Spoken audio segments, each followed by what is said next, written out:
You've then got a requirement for an industry to decarbonize. So how do we actually get to that? And collaboration, even on looking at, how do we decarbonize, is really important. I mean, I know that trade associations are speaking, certainly to UK government, really about this. I think the pursuit of pure electrification is not potentially the best solution. I think it will take too long. It'll get there eventually. Welcome to Chain Reaction, the video podcast for the supply chain and logistics industry. In this podcast, we speak to industry leaders who share their ideas, thoughts, and anecdotes from within the logistics world. Hello, everybody. Welcome to Chain Reaction podcast. Today we have Malcolm Pope as a guest on our podcast. He's a founder of Loguro and has been in logistics and supply chain for a while, for decades. And this is one of the interesting questions that I typically ask my guests: was that by design, or was that by choice, or was that by accident that you ended up in logistics, in that space? It's a fascinating space, but sometimes people just fall accidentally into the environment rather than kind of studying and deliberately wanting to join the sector. Hello, Michael. Thank you ever so much for inviting me. I guess it was an evolution. I probably started as the world's worst chemist. So my degree is in chemistry. I became an industrial chemist. And then actually I realized that whenever you study an academic discipline, you study huge breadth. And then when you're working within an industrial environment, you're only covering a tiny percentage of your actual knowledge. And so I felt like a short order cook in McDonald's or something like that. So I had enough time to wonder, and where I was working was actually in edible oils. And so we were supplying all of these amazing brand names in terms of a key ingredient and key product. So Mars, McDonald's, Kraft, General Foods, Heinz, all of these brilliant brand names. And so you're sort of looking, well, where is all of this going? And that sparked an interest. And of course, if you're involved in process chemistry, you get to understand the process. And then from the process, that led me to be moving into production planning. And from production planning, I went into demand planning and inventory planning. And so I began to get my supply chain brain in place. Of course, this was in the proto-digital world, or even the pre-digital world, whereby an awful lot of things were done manually. And so I was using biological intelligence, or I like to call it now HI, human intelligence. And so what you actually had was knowledge that related back to the physical processes, and you were incredibly close to those. And so strangely enough, I invented my own bill of material system. I invented my own demand model. Really in terms of that, it was utterly fascinating in order to be able to do that. But my career then led through a whole variety of stages. Had supply chain leadership of a paper mill. And then I spent probably about 8 years working in the bulk intermodal chemical distribution sector. Then I joined a wonderful 3PL called Tourism Britain, and spent 4 years looking after their relationships with the Unilever division, Colgate Palmolive, and also Duracell. I then joined Heinz, and Heinz was always the making of me. It'll be the love of my life as a business in order to work for. It gave me immense freedom to do what I believe to be a fantastic job, but also to innovate and also to think about how we do things in the future. And that led to my fascination with e-sourcing and my fascination with collaboration. And steadily through my career, I upscaled in terms of the volume of both buying and managing of these relationships, and probably spent long enough to perhaps perceive it slightly differently. Because when you go through this, it's like pulling focus. Yeah. So you initially start on understanding the little details of things and how they actually work. But then as you grow in terms of your role, you begin to see, or I believe you should begin to see, and there's a question, you begin to see really the patterns and the weaknesses, and how could you actually do this better? And I guess I've been a PITA, a pain in the ass, as far as the industry is concerned, for a long time. And the reason I am that that pitter, the reason I am that pitter is I actually care about the industry and where it's going and what it could be. And my fascination and collaboration, I was a director of an organization called LUPEG, so European Logistics Users, Providers and Enablers Group, which was founded by the wonderful Professor Alan Waller and also Brian Bolam, who put this together as an idea to say, surely we can do this better, because when we look at all the government figures, 25% vehicles are operating empty. And if you then dig a little bit even deeper, is that 50-60% of vehicles are not fully loaded. So what could we do about this? So that led me running a group of really FMCG, CPG organizations, so more than 20. And we were trying in the early 2000s to say, could we work together better? And so it centered, of course, on data. And it's centered on solutions. So it was nice to have the conversations, but in reality, you have to get into solutions that can solve. And during that time, because of my work on the e-sourcing side, I saw some wonderful analytical techniques that we were using on combinatorial optimization to actually model and to find truth, And the truth really is, how can you do this better? And that for me has always been a long-term fascination. And so out of that, and even when you're looking at 2025 FMCGs, you're only seeing a tiny proportion of what the overall volume is. So I look at collaboration and say, it is one occasion whereby you do have to boil the whole ocean to make a cup of tea. So the larger the sample size, the more opportunities that you actually have in order to be able to drive to collaboration.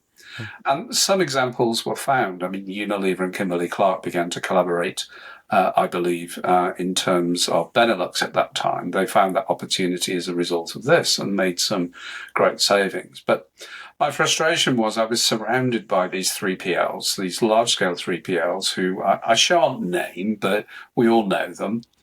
And, they were sat around as senior people and they were doing what a lot of 3PLs can do on occasion, which is to observe and to see which way, the flow is going and then react after. And what I wanted them to do was to pick up the mantle and to actually understand that what are they? They are not winners of serial little contracts that they can put a flag in the map for. What they are consolidators. They are optimizers. They are people that need to add value. And strangely enough, in terms of my time in Loguro, we're an advisory. We're a small advisory, and we work slightly differently, perhaps to others that might regard them as competition. We want to whisper in the ear of those in power to say there's a better way of doing this. And so we do engage on project work in order to be able to help people improve the value creation of supply chain and logistics. We help people implement systems, so ERP, WMS, TMS. We help them define what those systems needs are.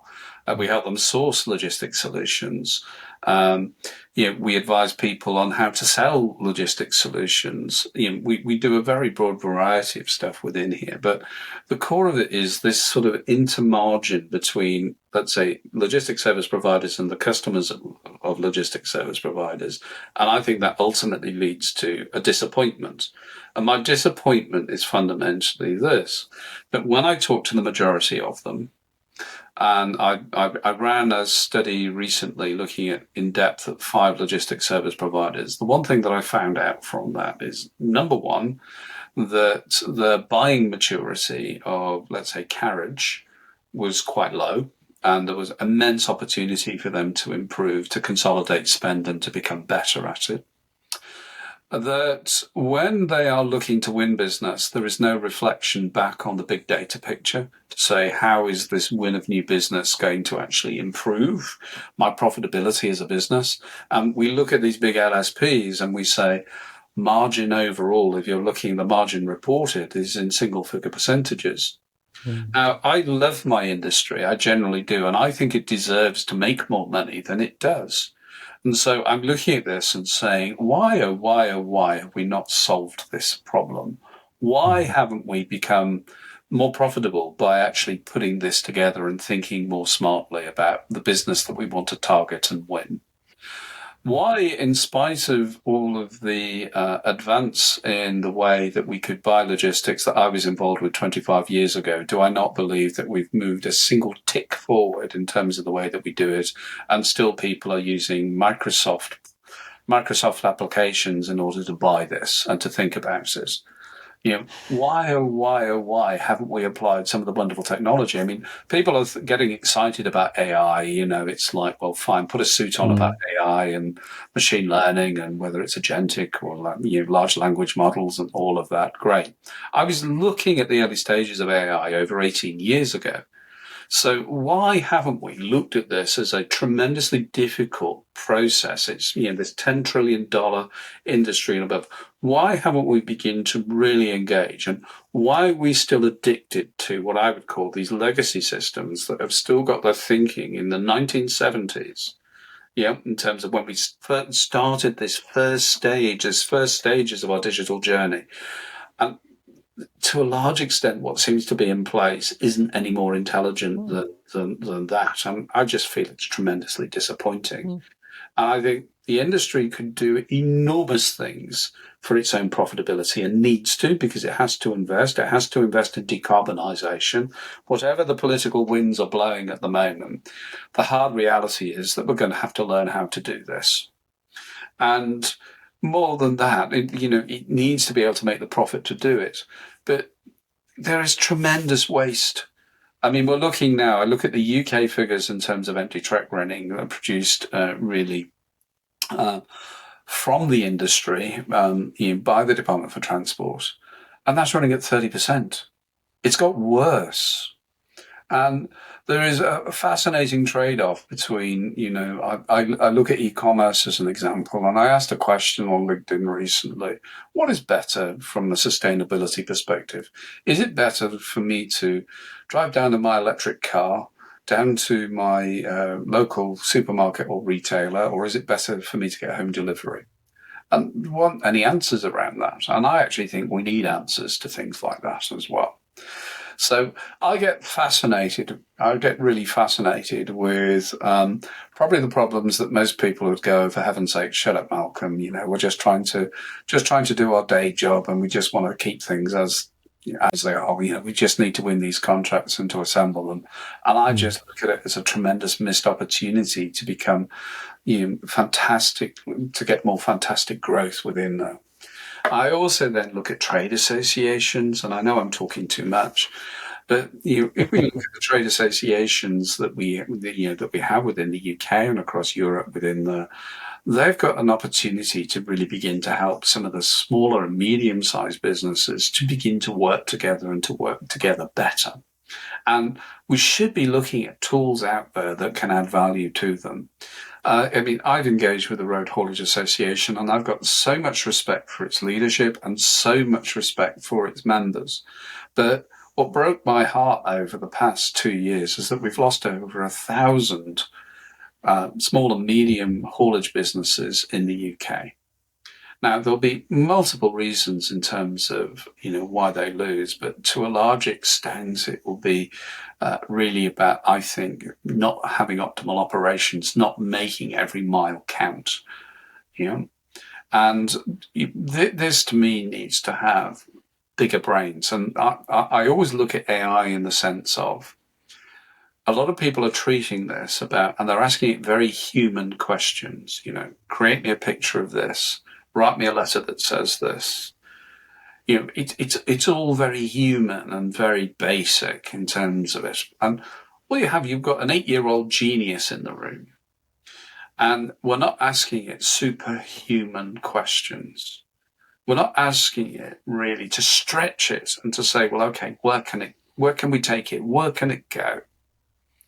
And that for me is the disappointment and also the opportunity. There's a yin and yang of disappointments. You have disappointment, but then you've got an opportunity then to solve and to be better. And I'm an aged old relic that keeps on moaning all the time within the industry. But I will continue moaning until I actually begin to see it probably is my life force, if anything, is to be that PITA that keeps on saying, well, okay, we can truly be better in terms of this. And I think to have a happier and better world, I mean, I also get frustrated about the idea of, okay, you've got all of this big data, and I'm imagining somewhere within some of the big logistics service providers, there is an enormous amount of data that we're not doing anything with. So it'll be active data in terms of the stuff that we're doing today.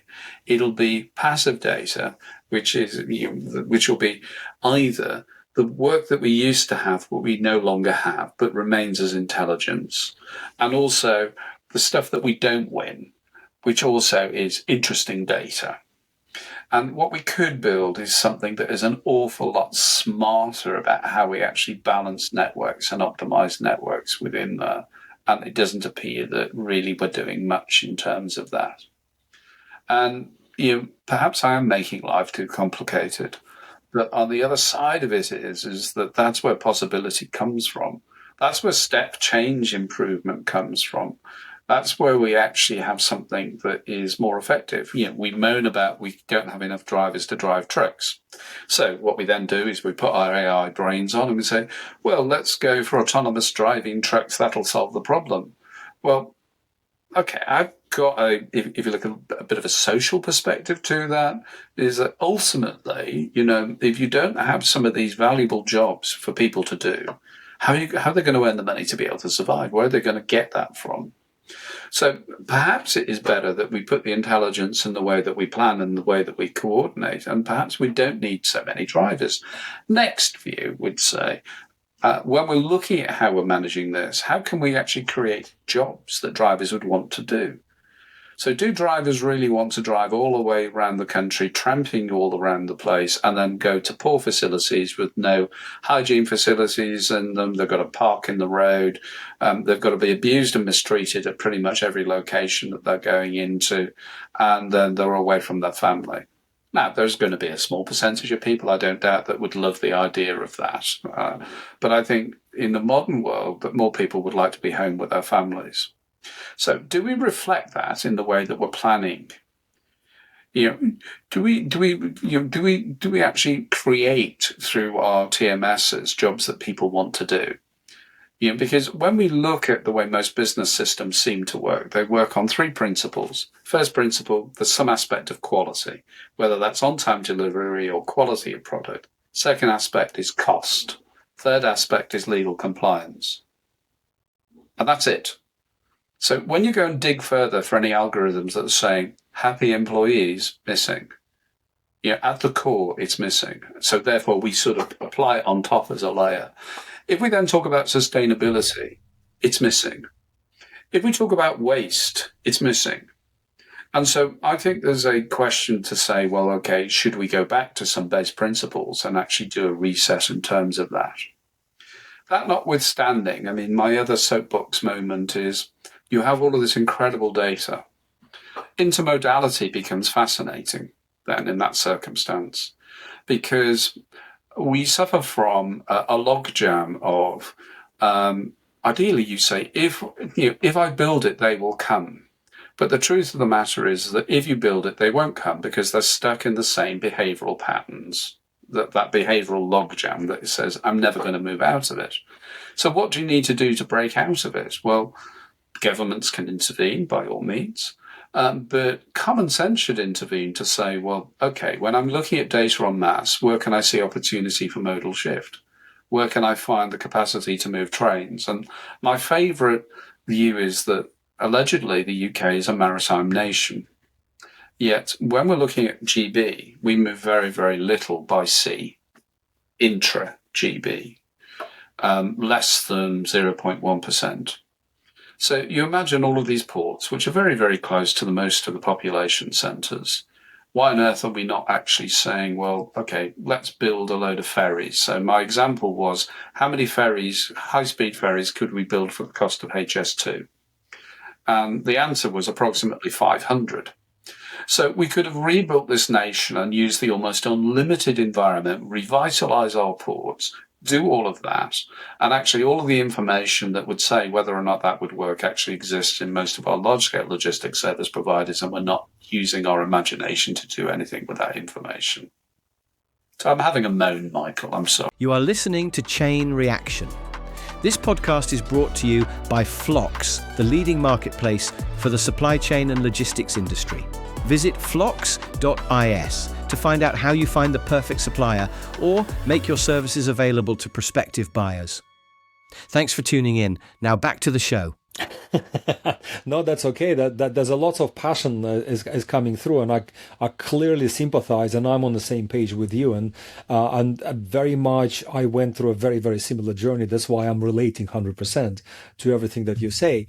What I would you've touched on the multiple points, but a couple of things that struck me, especially earlier on in the conversation, where I think there are two elements to the challenge that we're facing, or maybe three now, since you mentioned the HS2 at the end, is the challenge. I would split it maybe into three categories, and how can we make it? Because you've been asking, it's like, why are we doing the same way that we did it in the 80s or 70s?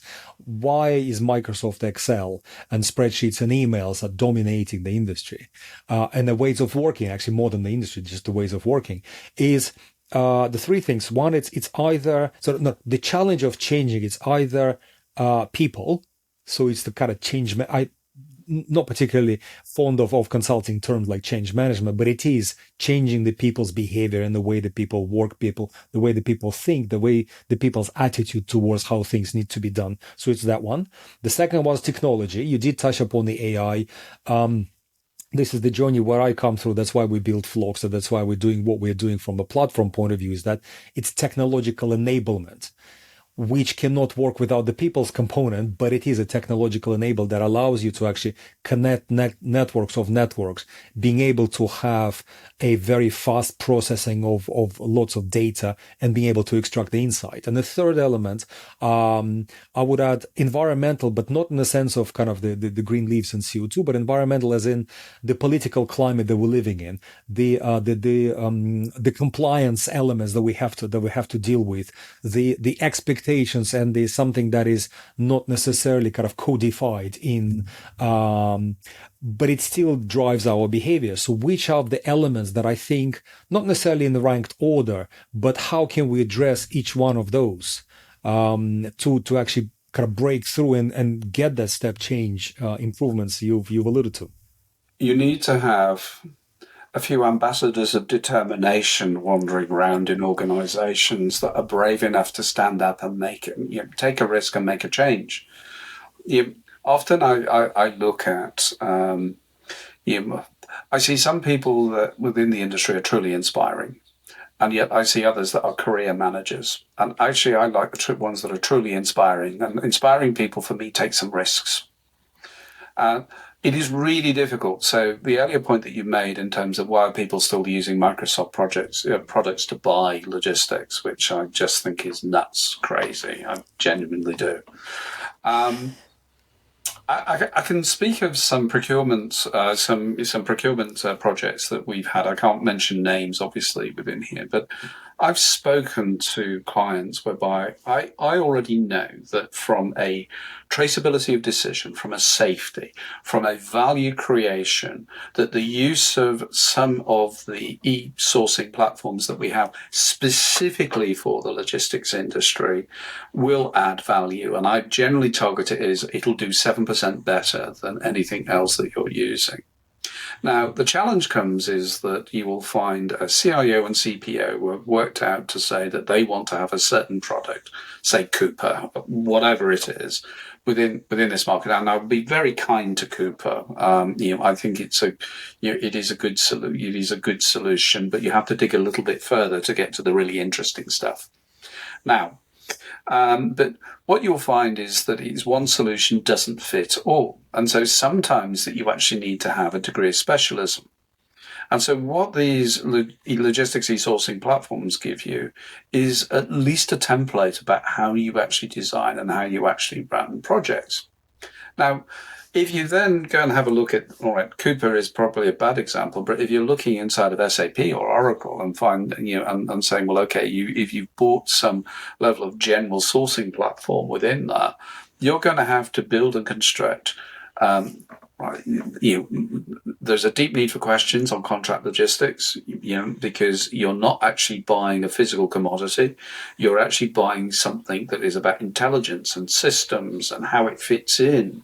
It's hard to describe. You can't just put it on a piece of paper and say, build me one of those.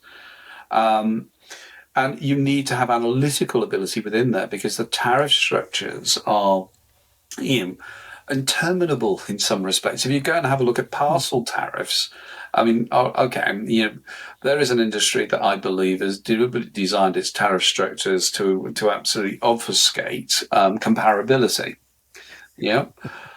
Similarly, when you're looking at air shipments or ocean freight, it's very, very similar within that. But then you go and have a look at even how, let's say, a full truckload is bought. There are varieties actually within that. Now, if you can buy a system and a process that helps you do this more easily and makes it quicker, then great. But the next one comes to traceability. I mean, I had the great fortune that I was told within Heinz is that I had the only e-sourcing project in Heinz in the early 2000s that passed Sarbanes-Oxley with no comments other than well done.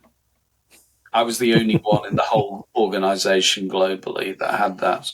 Why? Because it engaged stakeholders. It tracked their opinion. It tracked their scores. Because these are never a single person decision when you're talking about the bigger logistics. You need to engage an organization and engage a team, and the solutions that you're using to buy should reflect that. Now, though these are solutions that have been available for 25, 30 years, now what we should be having now is something that is a lot more intuitive, a lot more thinking forward, a lot more accepting that we need to address not the market not on a batch level, but on a continuous and opportunistic level. And this is where my sort of infinite tendering ideas come into play, that you need to create an environment under which you can actually go and search for that opportunity on a continuous basis, because there is change that is involved within this.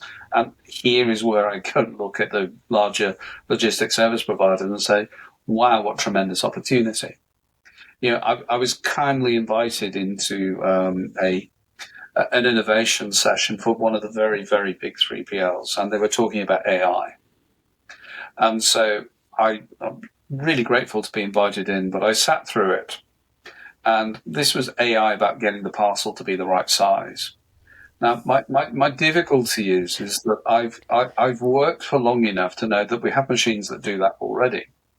So what are the big questions that we want that we have in the industry that we want to find solutions, and how can we actually engage properly with the digital world, the innovators within this, and how can we describe what the true questions are? Because if we look at it, you've got hundreds of TMSs. You've got hundreds of WMSs. You've got hundreds of SRM and CRM systems out there. Well, to be honest, if we go and have a look at it in terms of the macro position, well, we're still burning too much fuel. We're still running too empty. We're not actually making some of the bigger strategic changes that would really add value and better working conditions within the industry and make it more interesting and attractive to work for. So, yes, everybody within the industry works very hard, and I thank you for it. But where can we actually raise our minds in order to be able to say, okay, what are the true big issues that we want to have solved within the industry?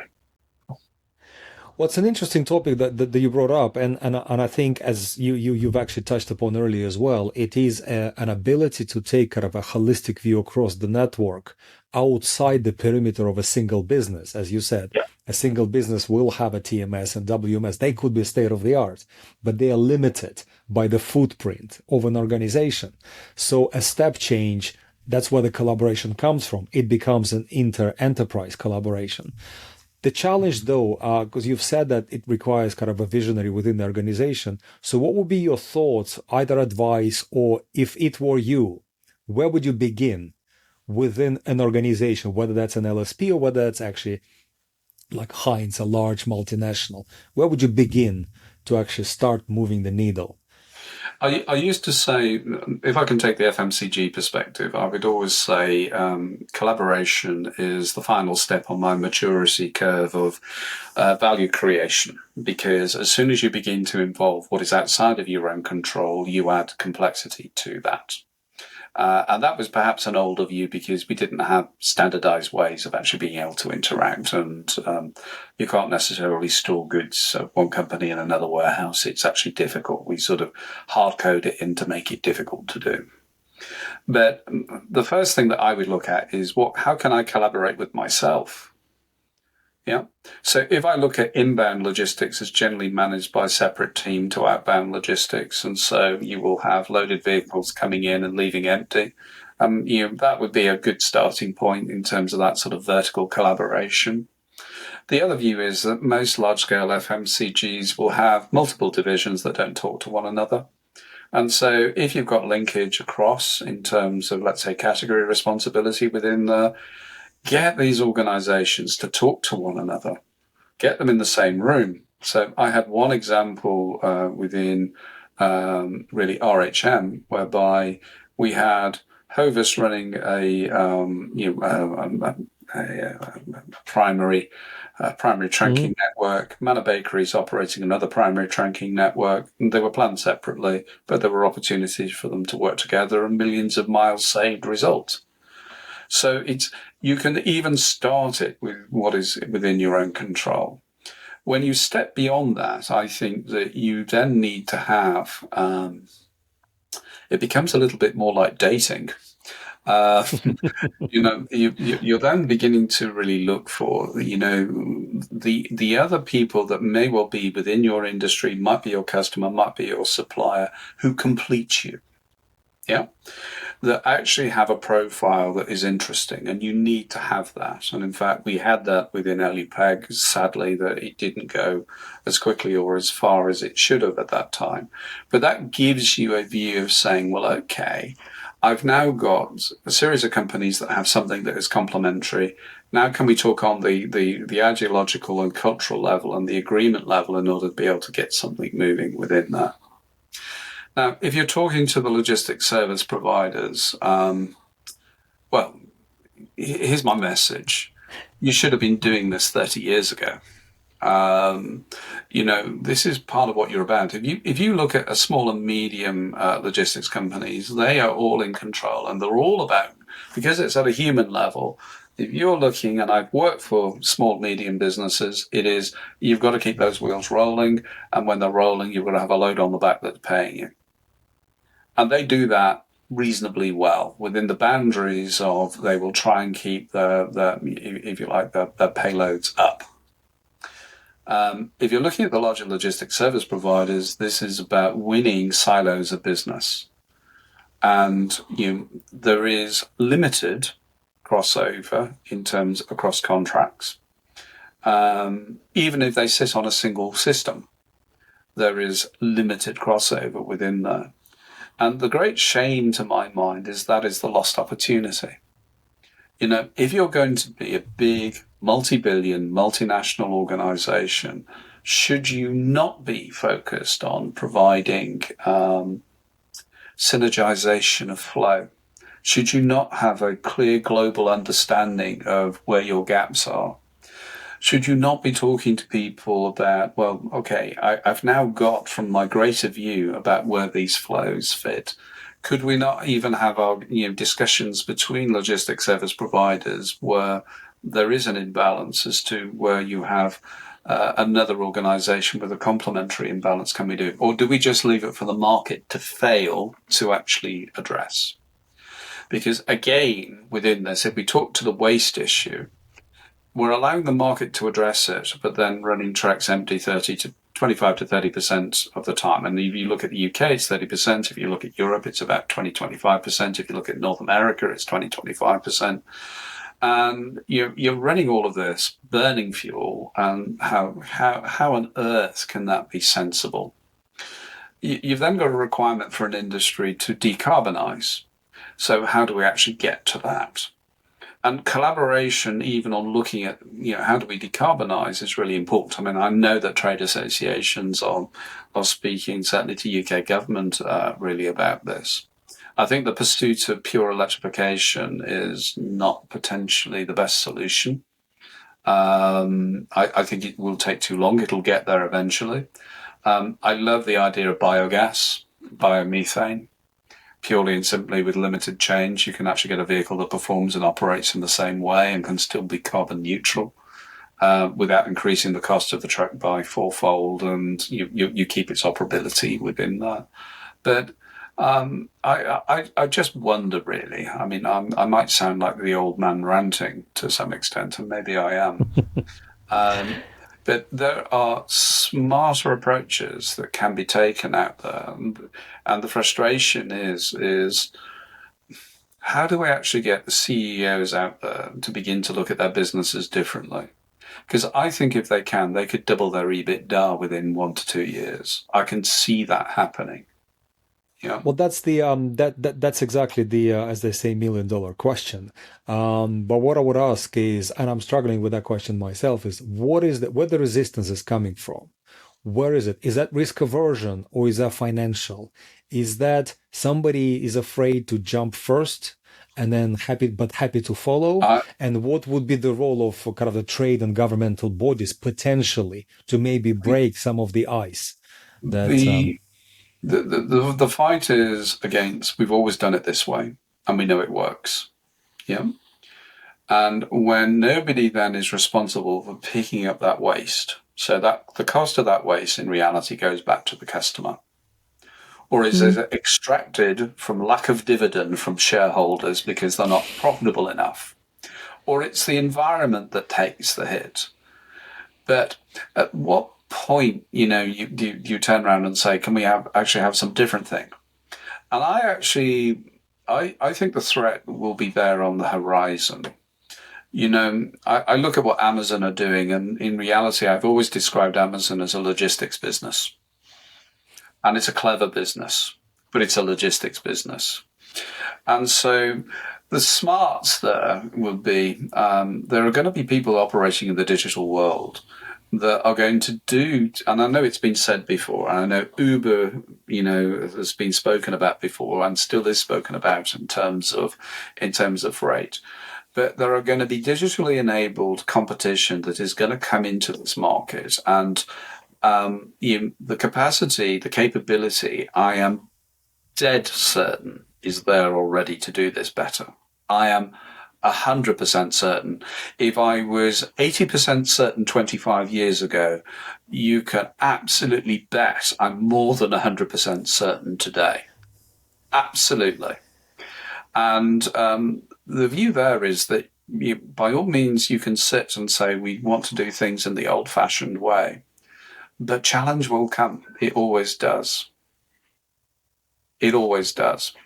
And perhaps by talking about it, we can begin to make that difference. I don't want to actually see our existing logistics service providers do anything other than thrive. But my belief is that they need to take a view to say, how can we actually change the way we're doing things? Yeah. There are some elements of stuff that they're doing, which I think is potentially good, but it's not enough. Well, absolutely, 100%. And I think this is maybe the current kind of macroeconomic environment where things are tight kind of all around and people are really looking for various lateral moves. Maybe that's maybe the threat of, I don't know, bankruptcies or profitability going below any reasonable level will force people to think about something that is not traditional, because we've been doing the same kind of optimizations for decades now, and I think we've pretty much exhausted all of the opportunities that are within the many individual silos. I would agree with you that within those silos we have optimized. What we have failed to do is to look within those silos and say, what is suboptimal? And then ask the question, what do I do about that? And if we look across silos, that's what needs to happen. And How do you get people there? I don't think Mm. you get there by shouting at them, which is probably my mistake. I don't think you get it by being grumpy. I think you've always got to try and appeal to people's better nature, and also to say, well, okay, this is actually for those that are brave enough to step into this first. It's going to be a competitive advantage because actually, without sitting, I don't know, without standing in front of a an electric vehicle outside your distribution center with a load of solar panels and a windmill outside, you can actually say that you're doing everything within your power to make a positive difference as far as environment, as far as lack of waste, as far as efficiency, as far as profitability is concerned. You know, I don't like virtue signaling, and I don't think the industry is about virtue signaling. I think it is about everyday grind to do a fantastic job for its customers. All I'm saying is that there is a better way of doing it.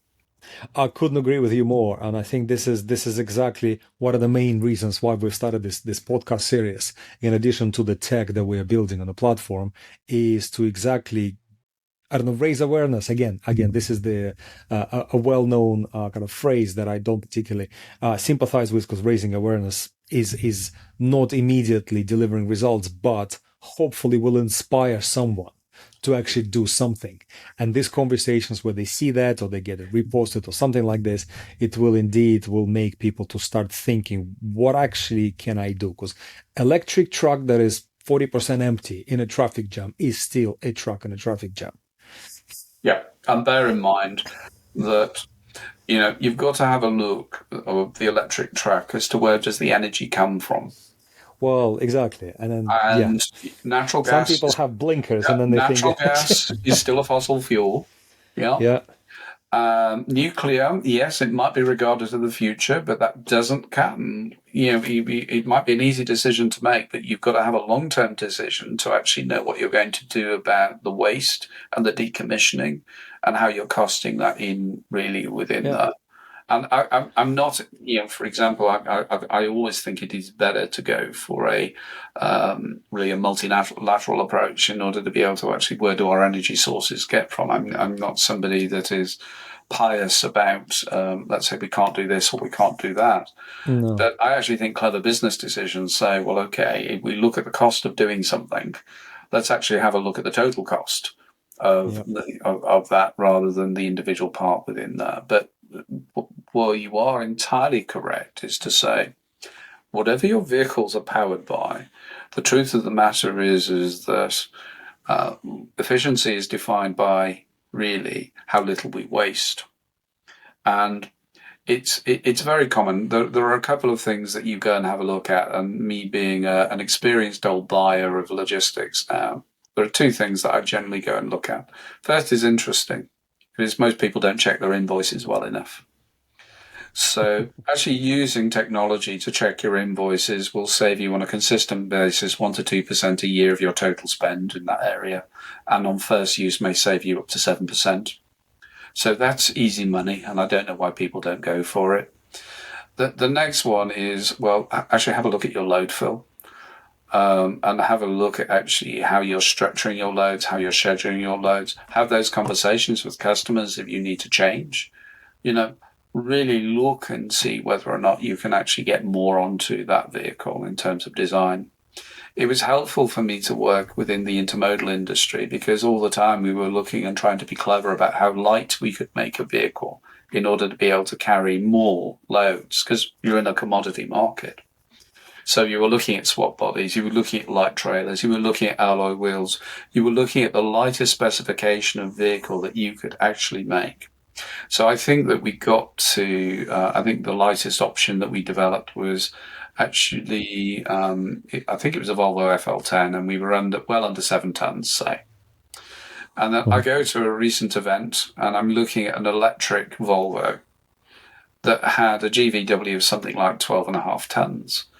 And I'm thinking, my God, you do realise that that's going to take some cost and energy in order to be able to drag that round, as well as the load that's going to be on the back of it. So thoughtful thinking that, if as an island we could actually use ocean freight an awful lot more, that's a lot easier to electrify and make cleaner than it is perhaps for 500,000 HGVs.